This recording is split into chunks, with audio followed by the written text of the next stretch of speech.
فرزند زہرا یہ حالات برے ہیں۔ کاشانۂ بصیرت ایک ایسا مکمل یوٹیوب چینل جس پر محروم بصارت کے لیے بالخصوص اور تمام افراد کے لیے بالعموم سینکڑوں کی تعداد میں اسلامی کتب دستیاب ہیں۔ لہذا گزارش ہے کہ آپ اپنی ذمہ داری نبھاتے ہوئے کاشانۂ بصیرت کو سبسکرائب کرنے کے ساتھ ساتھ بیل آئیکن کو پریس کیجیے تاکہ آپ علم کے حصول کے ساتھ ساتھ مذہب اہل بیت کی اشاعت میں بھی اہم کردار ادا کرتے رہیں۔ کاشانۂ بصیرت، کاشانۂ بصیرت، کاشانۂ بصیرت۔ فرزند زہرا یہ حالات برے ہیں۔ السلام علیکم ورحمۃ اللہ وبرکاتہ۔ سامعین، آپ سماعت فرما رہے ہیں تاریخ اسلام میں بی بی عائشہ کا کردار، جلد دوم۔ مؤلف ہیں علامہ سید مرتضیٰ عسکری صاحب، مترجم ہیں عطا محمد سردار نیا صاحب۔ آج ہم آپ کے سامنے اس کی 5ویں ریکارڈنگ پیش کر رہے ہیں۔ عنوان ہے ذیقار میں حضرت علی علیہ السلام کی دوسری تقریر۔ منزل ذیقار میں حضرت علی علیہ السلام کے قیام کی مدت ختم ہوئی اور آپ نے اپنے لشکر کو وہاں سے آگے بڑھانا چاہا، لیکن آپ نے مناسب سمجھا کہ چلنے سے پہلے ایک شعلہ بار تقریر کی جائے۔ ابن عبد البر نے اس تقریر کو اس طرح نقل کیا: اے لوگو، اللہ نے ہر انسان پر جہاد واجب قرار دیا ہے، کیونکہ جہاد کے ذریعے سے دین خدا کی مدد ہوتی ہے۔ اس کے بغیر دنیا اور آخرت کے امور اصلاح پذیر نہیں ہوتے۔ اے لوگو، میں آج 4 شخصیتوں کے مقابل کھڑا ہوں جو ایک دوسرے کے معاون بن گئے ہیں۔ نمبر 1، طلحہ، بہت پست اور لوگوں میں سب سے سخی انسان۔ نمبر 2، اپنے وقت کا بہادر ترین انسان۔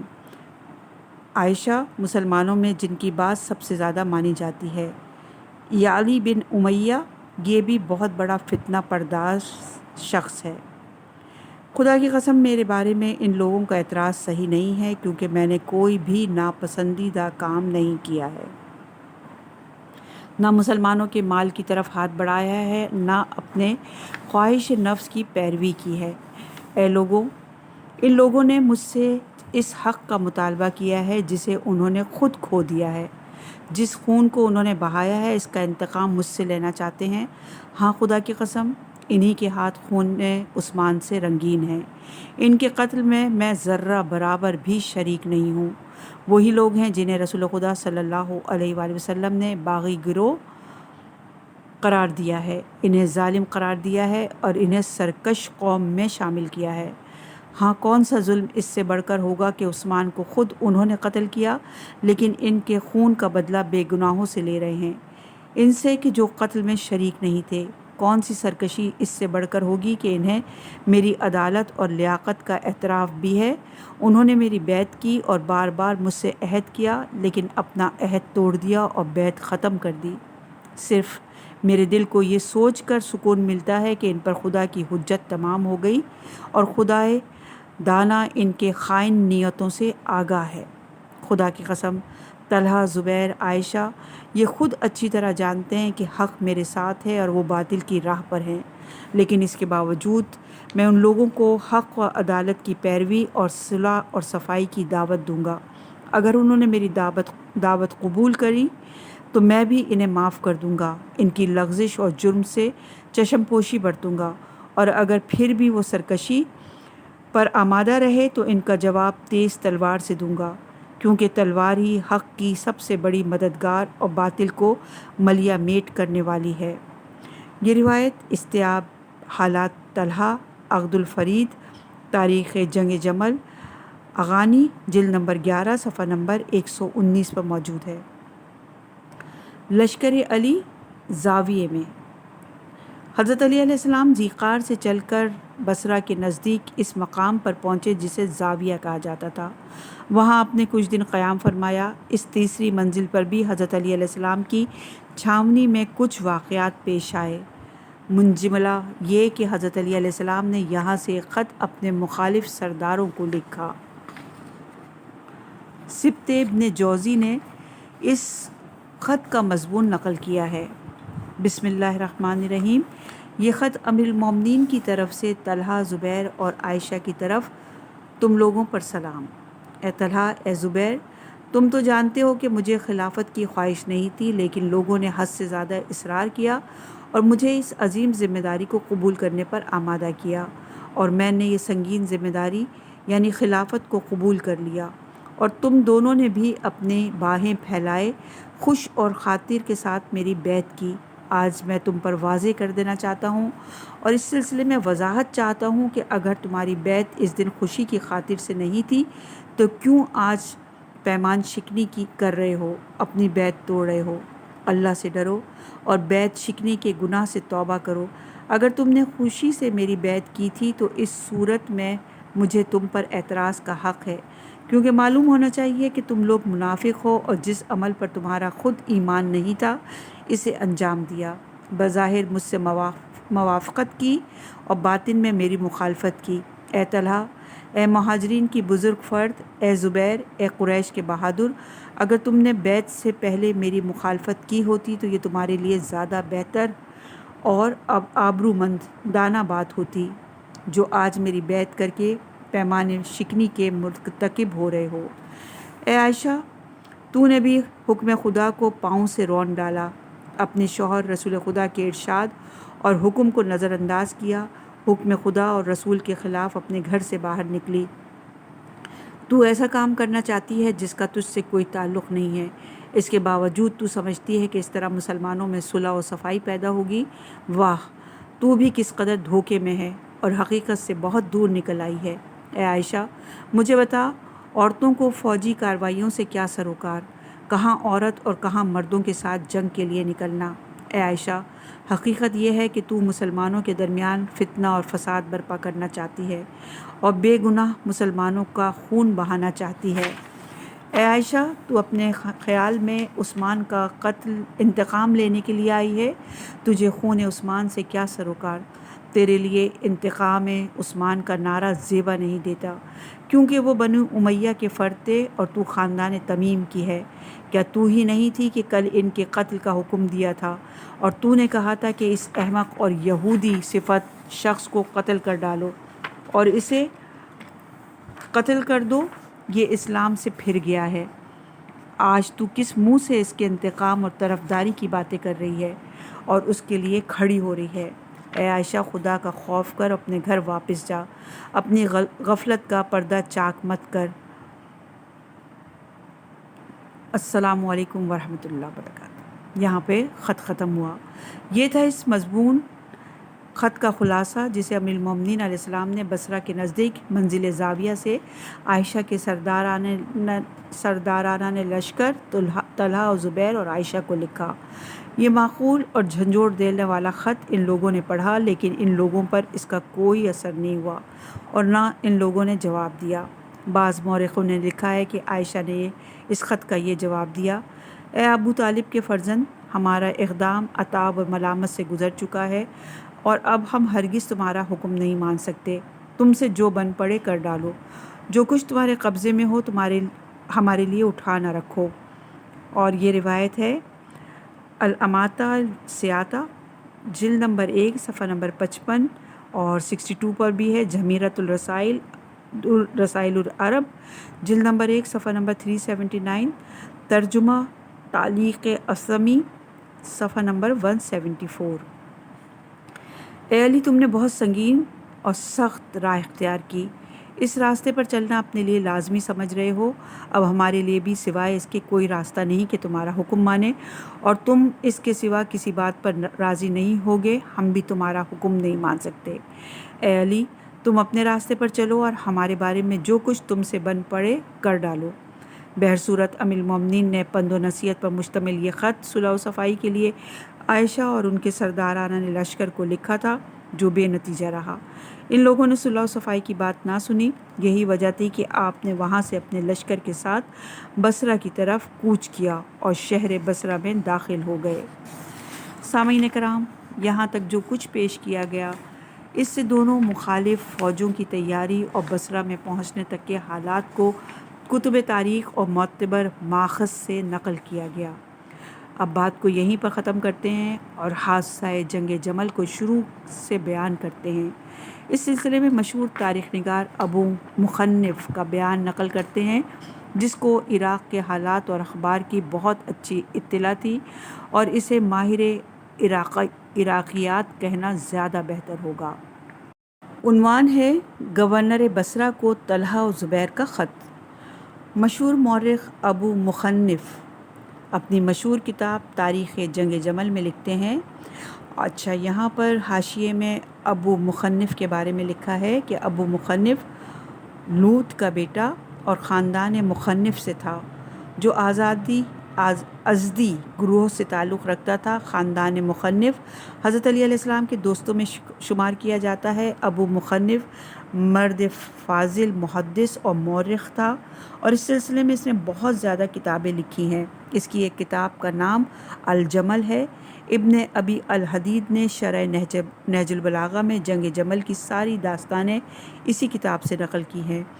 ابن ندیم کا بیان ہے کہ علماء کو اس بات کا اعتراف ہے کہ ابو مخنف کو عراق کے حالات تمام مورخین سے زیادہ معلوم تھے، جس طرح مدائنی کو خراسان اور ہند و فارس کے حالات کی خصوصی مہارت تھی، واغدی کو حجاز کے حالات سے واقفیت تھی۔ ابو مخنف نے 157 ہجری میں وفات پائی۔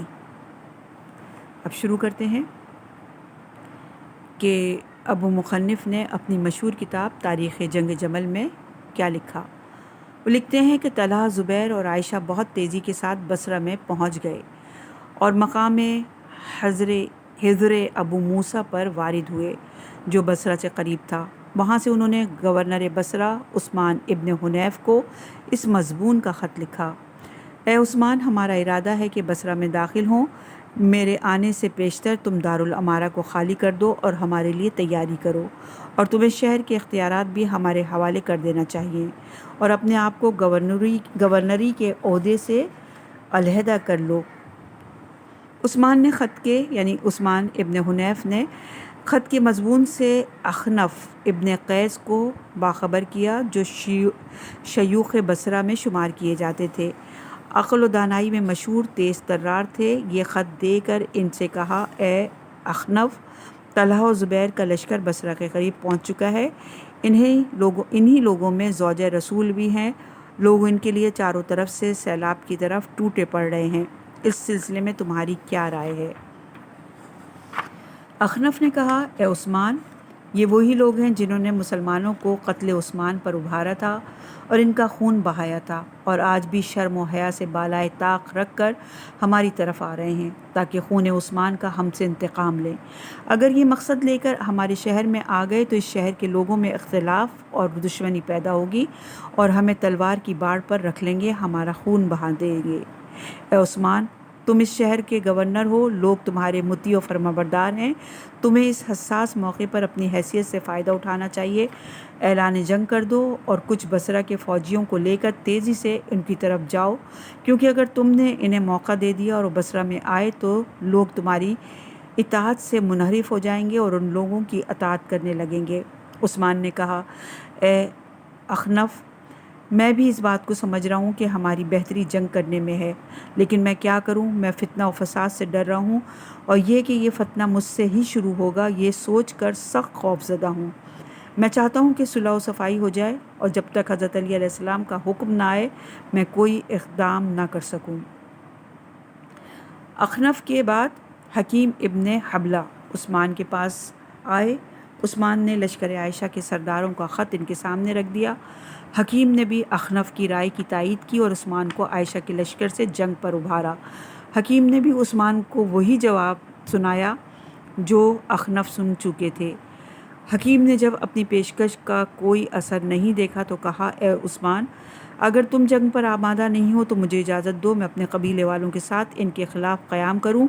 اگر ان لوگوں کو امیر المومنین کا حکم منوا سکوں، ان کی بیعت کے تابع لا سکوں تو کیا اچھا ہے، اور اگر دیگر وہ نہ مانے تو ہم تم سے مدد لیے بغیر ان لوگوں کے ساتھ جنگ کریں گے۔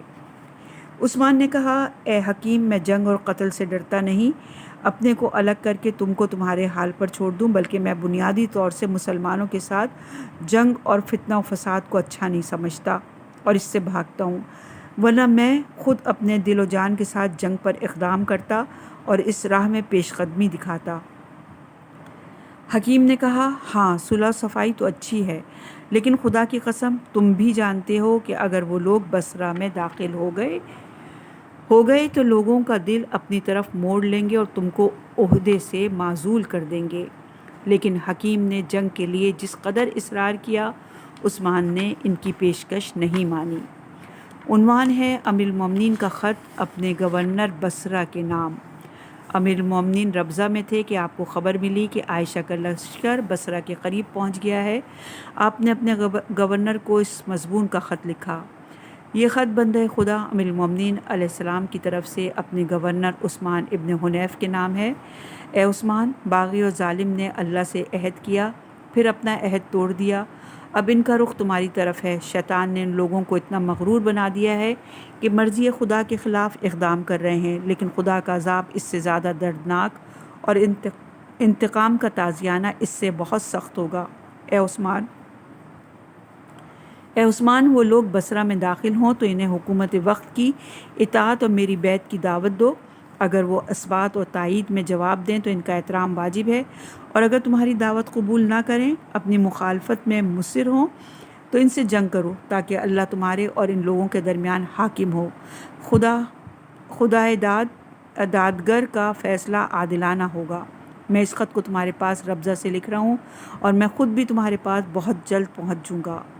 کاتب خط عبید اللہ ابن ابی رافع بتاریخ 36 ہجری۔ یہاں حاشیے میں لکھا ہے کہ عبید اللہ ابن ابی رافع مدینے کے باشندے تھے، آزاد کردہ رسول اللہ، اور ان کے باپ کو بھی رسول اللہ نے آزاد کیا تھا۔ حضرت علی نے انہیں اپنے خزانے کا انچارج اور منشی مقرر کیا تھا، اور یہ روایت تہذیب التہذیب جلد نمبر 6 صفحہ نمبر 15 پر موجود ہے۔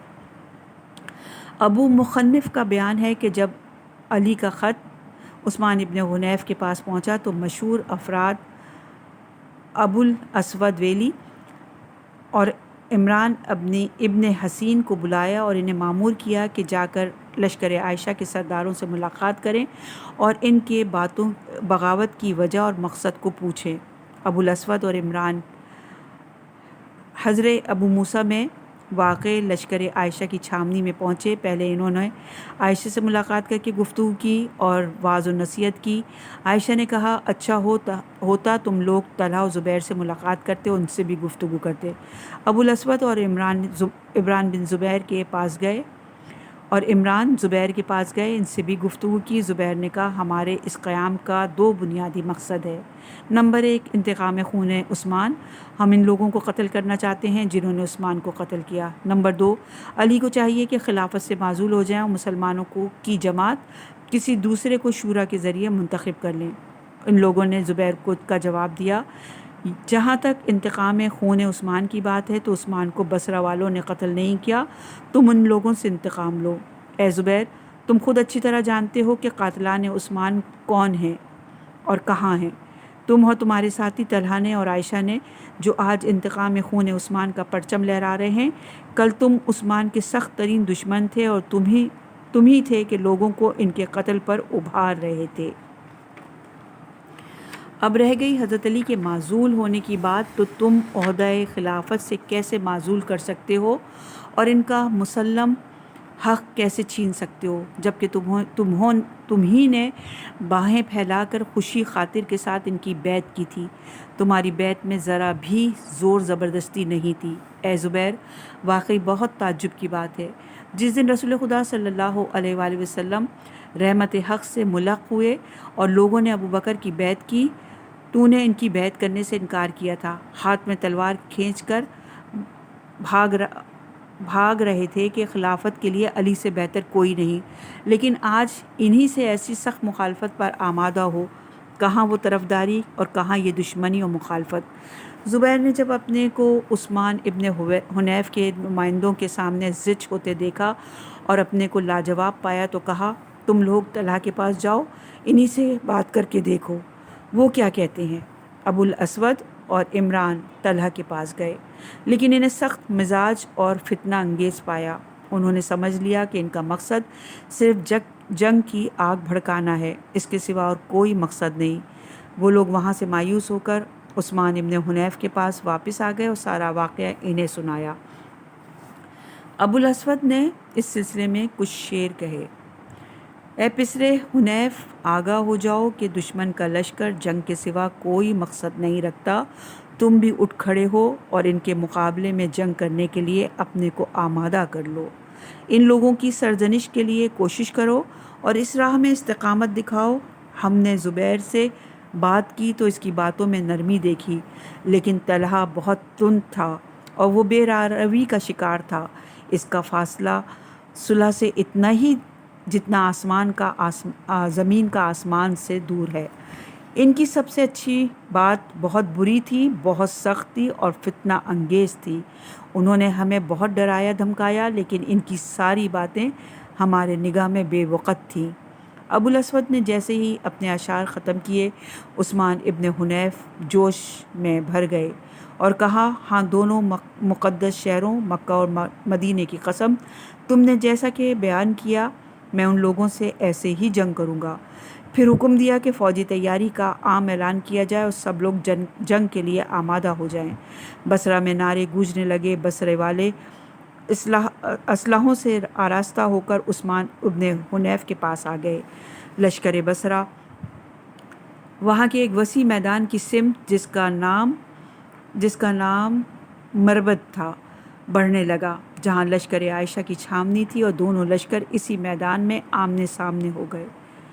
عنوان ہے: شعلہ بار تقریریں۔ مرد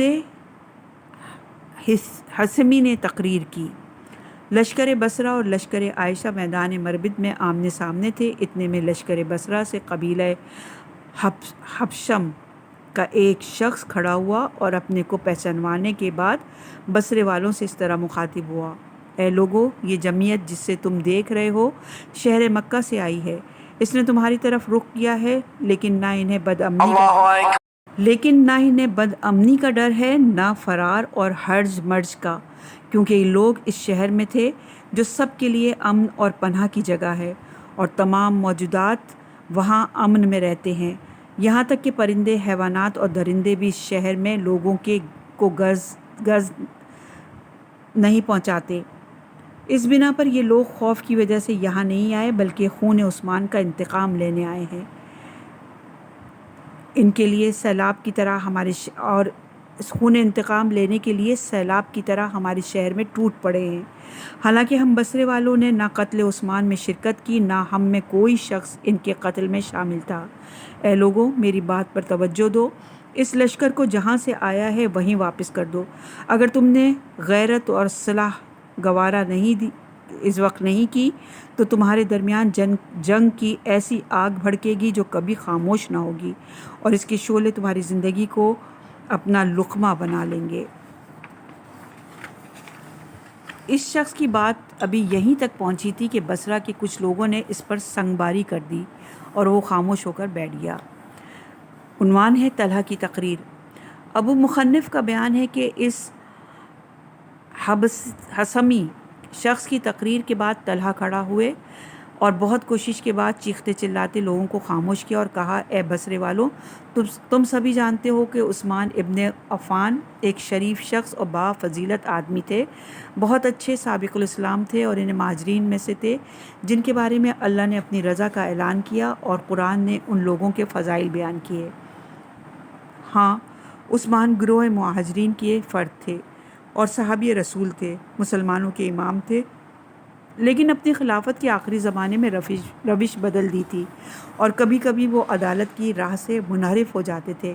ہم نے اس سلسلے میں ان کو چونکایا، ان پر اعتراض کیا تو انہوں نے ہماری باتوں کو قبول کیا اور اپنے کرتوتوں سے توبہ کر لی۔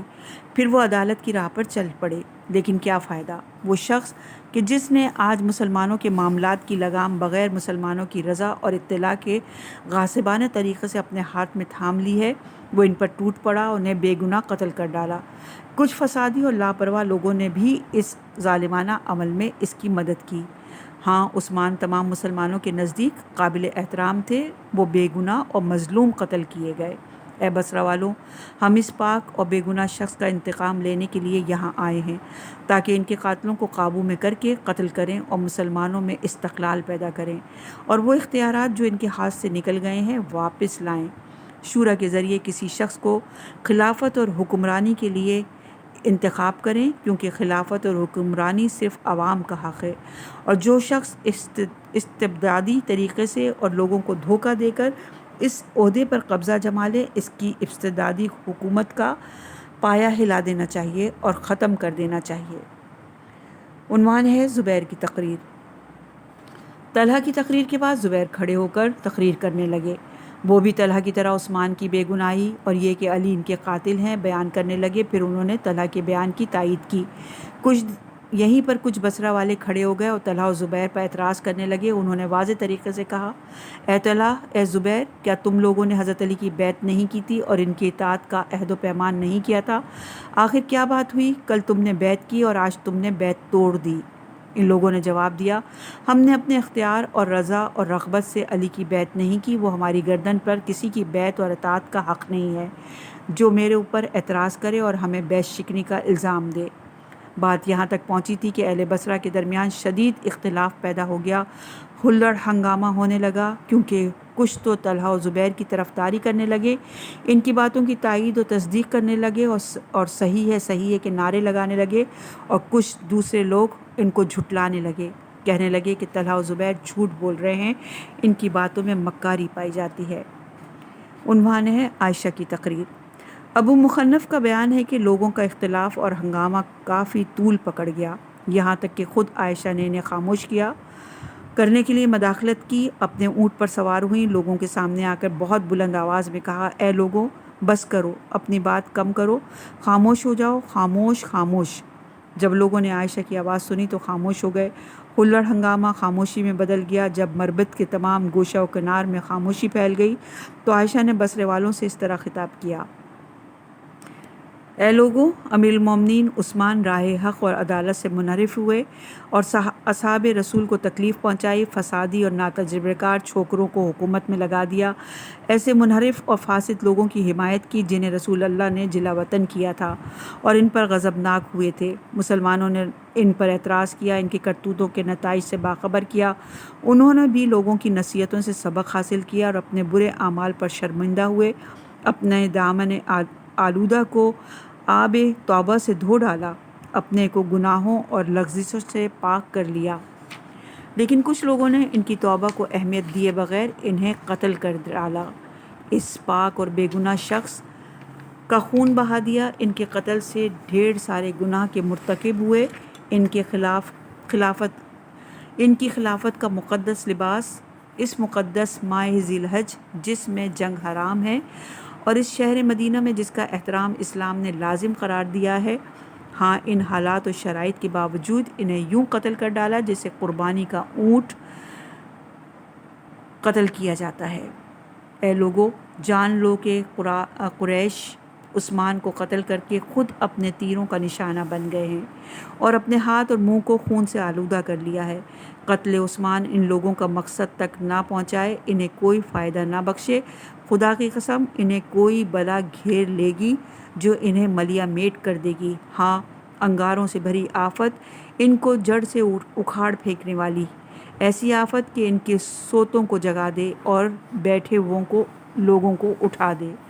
اے لوگو، اول تو یہ کہ عثمان کا گناہ ایسا نہیں تھا کہ ان کا قتل جائز ہو جائے، دوسرے یہ کہ تم نے انہیں توبہ کی دعوت دی، پھر ان کی توبہ پر اطمینان کیے بغیر چڑھ دوڑے اور بے گناہ خون بہا دیا، پھر تم نے علی کی بیعت کر لی، ان کو غاصبانہ طریقے سے خلافت کی کرسی پر بٹھا دیا۔ ذرا سوچو، میں نے تمہارے فائدے کے لیے عثمان کی فحاشیوں پر غم و غصے کا مظاہرہ کیا تھا، لیکن آج عثمان کے فائدے کے لیے جو تم نے ان پر تلوار کھینچی، غم و غصے کا مظاہرہ نہ کروں اور خاموش ہو جاؤں؟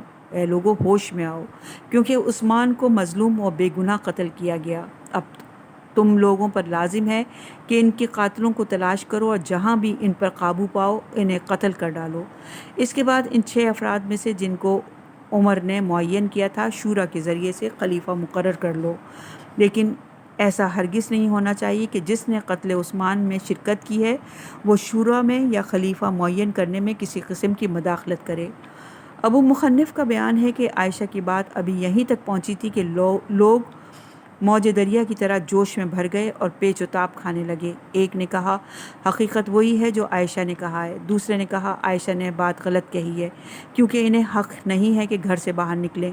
ایک بولا انہیں کیا حق پہنچتا ہے کہ معاشرتی معاملات میں دخل دیں۔ آخرکار ہر شخص اپنی اپنی ہانکنے لگا، آوازیں بلند ہونے لگیں، لوگوں کی چیخ و پکار بڑھنے لگی اور اختلاف پیدا ہونے لگا، یہاں تک کہ جوتے لوگوں کے سروں پر چلنے لگے، گھوسے اور مکے ایک دوسرے کی ضیافت کرنے لگے۔ بس یہیں سے بصرہ کے باشندے دو حصوں میں بٹ گئے اور ایک دوسرے کے آمنے سامنے محاذرائی اور صف بندی کرنے لگے۔ ایک پارٹی گورنر بصرہ عثمان ابن حنیف کی طرفدار ہو گئی، دوسری پارٹی عائشہ کی طرفدار ہو گئی۔ اس طرح عائشہ نے اپنی تھوڑی دیر کی تقریر میں کچھ لوگوں کو اپنا ہم خیال بنا لیا اور اپنے لشکر کی تعداد میں اضافہ کر لیا۔ عنوان ہے پہلی جنگ۔ ابو مخنف کا بیان ہے کہ میدان مربط میں جو تقریریں و باتیں ہوئیں ان کے بعد لوگ متفرق ہو گئے، لیکن طلحہ و زبیر نے عثمان ابن حنیف کو اسیر کرنے کے لیے کچھ لوگوں کے ساتھ دارالامارہ پر قبضہ جمانے شہر کے مرکزی حصے کی طرف چلے، لیکن انہیں لشکر عثمان کی شدید مقاومت کرنی پڑی کیونکہ بصرے والے شہر کے تمام حصوں سے واقف تھے اور لشکر عائشہ کے حملے سے قبل ہی تمام گلی کوچوں کو اپنے قبضے میں کر لیا تھا اور گھات لگائے بیٹھے تھے۔ جب عائشہ کا لشکر شہر کے مرکزی حصے کی طرف نہیں بڑھ سکا تو اپنا راستہ میدان اور باغوں کی طرف بدل دیا۔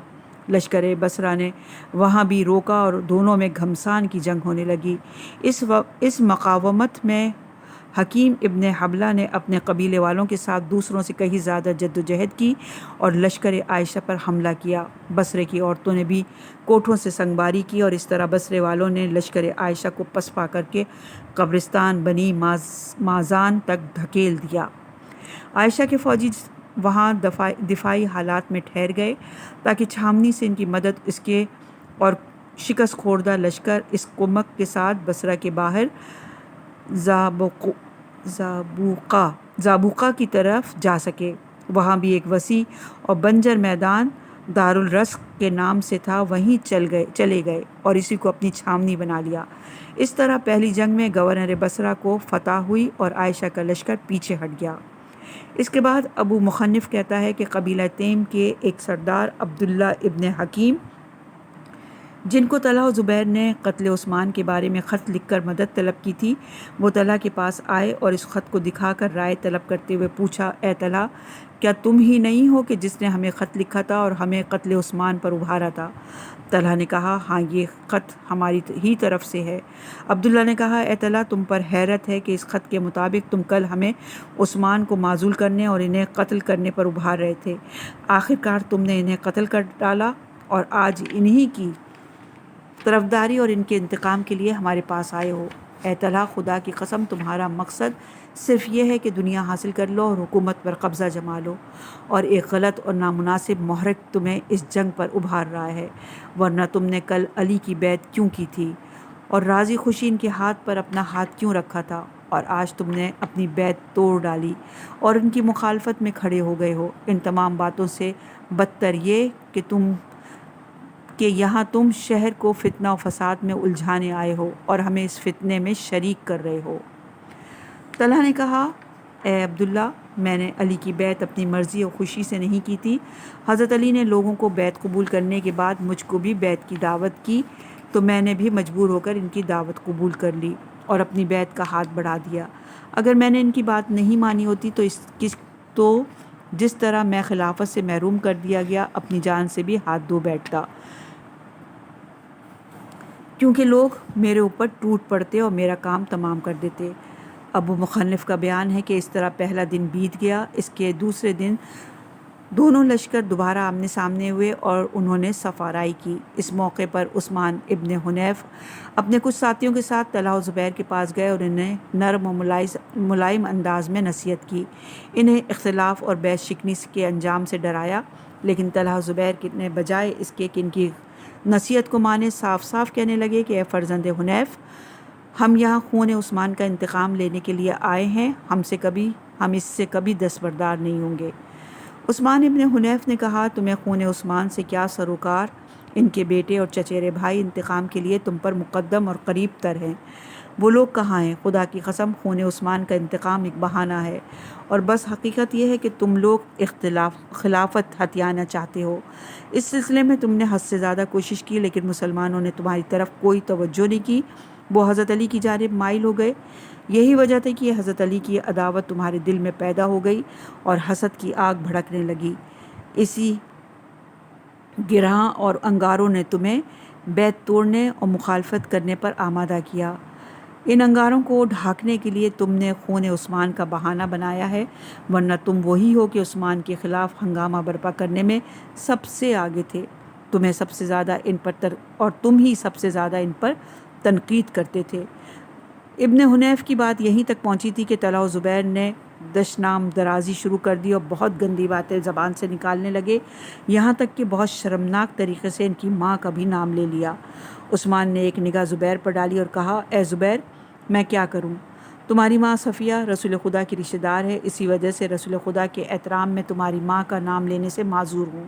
اس کے بعد ایک نظر طلحہ پر ڈالی اور کہا، اے طلحہ، اے صحابہ کے فرزند، میرا اور تمہارا حساب کتاب اس سے بالاتر ہے، جو باتوں سے ختم ہو اس کا جواب صرف تلوار ہے، ہمارے اور تمہارے درمیان اسی کو فاصلہ کرنا ہے، میں واقعی ان گالیوں کا جواب تمہیں دوں گا۔ عثمان نے ایک نظر آسمان پر ڈالی اور دعا کی، خدایا تو گواہ رہنا کہ میں نے ان لوگوں پر حجت تمام کر دی اور ان لوگوں کے لیے عذر کی کوئی گنجائش نہیں چھوڑی۔ یہ کہا اور عائشہ کے لشکر پر ٹوٹ پڑے اور عملی طور سے جنگ اعلان کر دیا۔ پھر دونوں لشکر کے درمیان گھمسان کی لڑائی شروع ہو گئی۔ جب جنگ نے بہت شدت اختیار کر لی تو یہ بات طے پائی کہ دونوں کے درمیان عہد نامہ صلح لکھا جائے تاکہ جنگ ختم ہو سکے۔ صلح اور صلح نامہ عنوان ہے یہ۔ جیسا کہ گزشتہ فصل میں بیان کیا گیا کہ لشکر عائشہ اور لشکر بصرہ کے درمیان گھمسان کی جنگ ہوئی اور بہت سے لوگ لقمہ اجل بن گئے، اسی طرح یہ لڑائی گورنر بصرہ اور ان کے ساتھیوں کی کامیابی پر ختم ہوئی۔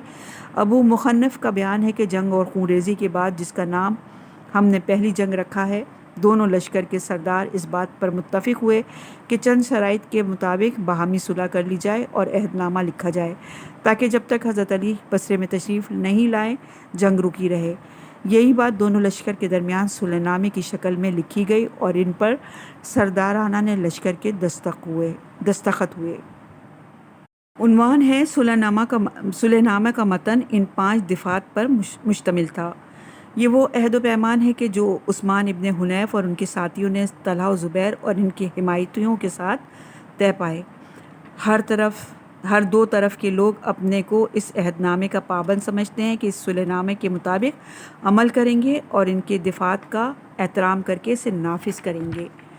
نمبر 1، طرفین کے کسی شخص کو بھی دوسرے سے چھیڑ چھاڑ کا حق نہ ہوگا اور آسائش کے وسیلے سلب نہ کرے گا، نہ ایک دوسرے کو تکلیف دے گا۔ نمبر 2، طرفین حق رکھتے ہیں کہ آزادانہ طریقے سے فطری اور معاشرتی خصوصیات سے بہرہ مند ہوں اور سبھی یکساں طریقے سے بغیر دوسروں کے مزاحمت کے نہروں اور چرگاہوں اور شاہراہوں اور بازاروں سے استفادہ کر سکیں گے اور ایک دوسرے کی ضرورت کو پورا کریں گے۔ نمبر 3، شہری انتظامات اور حکومت اور قصر کی حکمرانی، مسجد اور پیش نمازی کے حالات اور بیت المال کے اختیارات سابق کی طرح عثمان ابن حنیف کے قبضے میں رہیں گے۔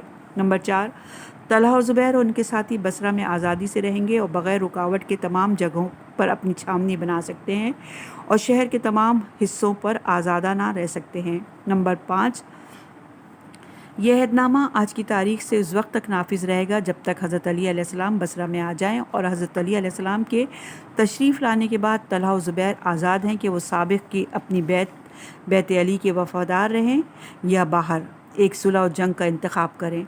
صلح نامے کے آخر میں جملے کا بھی اضافہ کیا گیا کہ طرفین اس صلح نامے کی دفعات پر اسی طرح عمل کریں گے جیسے خدا اور انبیاء کے عہد و میثاق میں برتا جاتا ہے، اور اس وسیلے سے ان لوگوں نے مضبوط پیمان باندھا۔ صلح نامے پر طرفین کے دستخط ہوئے اور صلح اور صفائی ہو گئی۔ عثمان ابن حنیف اپنے لشکر کے ساتھ دارالرسک سے دارالامارہ کی طرف واپس چلے گئے اور اپنے ساتھیوں کو حکم دیا کہ جنگی ہتھیار اتار ڈالو اور اپنے گھروں کو واپس جاؤ، آرام کے ساتھ زخمیوں کا علاج معالجہ کرو۔